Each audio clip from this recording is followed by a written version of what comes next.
English 121, the rhetorical situation. Recall that writers compose text in a particular genre in order to achieve their goals with an audience that they have in mind. The first of these elements to consider is the writer's purpose. Writers ask questions of their subject matter when they sit down to compose a text. These questions include, what am I trying to accomplish in this paper, and what do I want my readers to believe, see, or do? Writers compose texts out of a desire to achieve a rhetorical aim. Texts are written because their authors want to express, or to explore, to inform, to analyze and synthesize, to persuade, and or to reflect on a particular issue. Understanding a writer's goals can help you understand the different ways that texts are structured and developed, and can help you clarify the writer's relationship to their audience. The next element to consider is the writer themselves. Consider the writer's motivations. Writers compose texts because of a motivating occasion or exigency that gets them going in a particular moment. The term exigency is used to describe an urgent or pressing cause that requires immediate action. Rhetoricians use the term to describe the event or occasion that causes a writer to begin writing. Exigency can be internal, as when the writer feels some internal stimulation or desire to address a rhetorical aim within themselves or on their own. But exigency can also be external, as when a writer is for some reason obligated or promoted to pursue a rhetorical aim. For this course, you will of course be writing out of some element of external exigency, because the syllabus and grading requirements and your instructors obligate you to do so. However, ideally, you will also write because you have become engaged with an intellectual problem that you care about and you want to say something significant about it. The next element of the rhetorical situation to consider is the audience.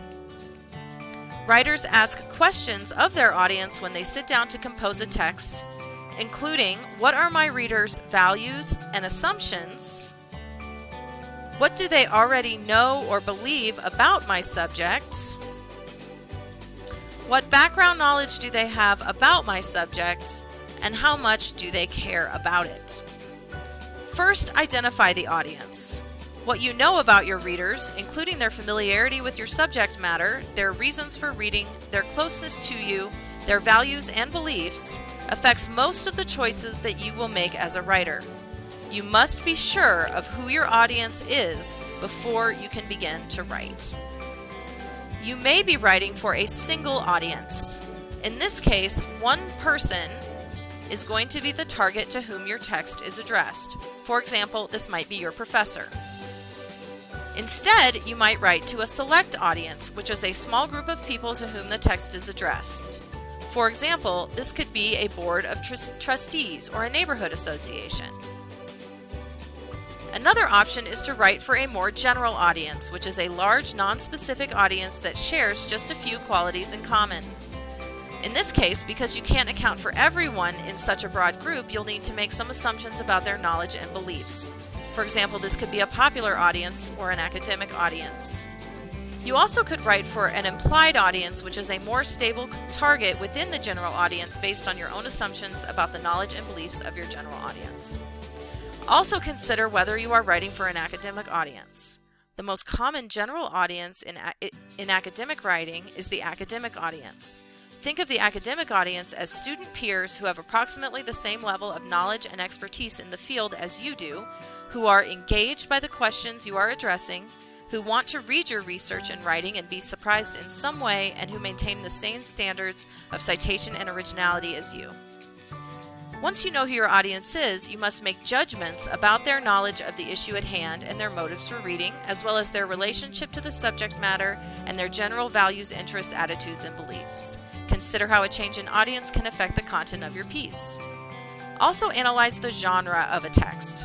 Writers ask questions of their form when they sit down to compose a text, including what kind of document am I writing and what are its requirements for structure, style, and document design. The term genre refers to different categories of writing forms that follow certain conventions of style, structure, approach to their subject matter, and document design. The genre of a text creates strong reader expectations and places specific demands on writers, including standards for citation and document design. Even when writers deviate from convention, they tend to do so in a conventional way, so as not to disrupt their readers' expectations or make their readers feel confused or alienated.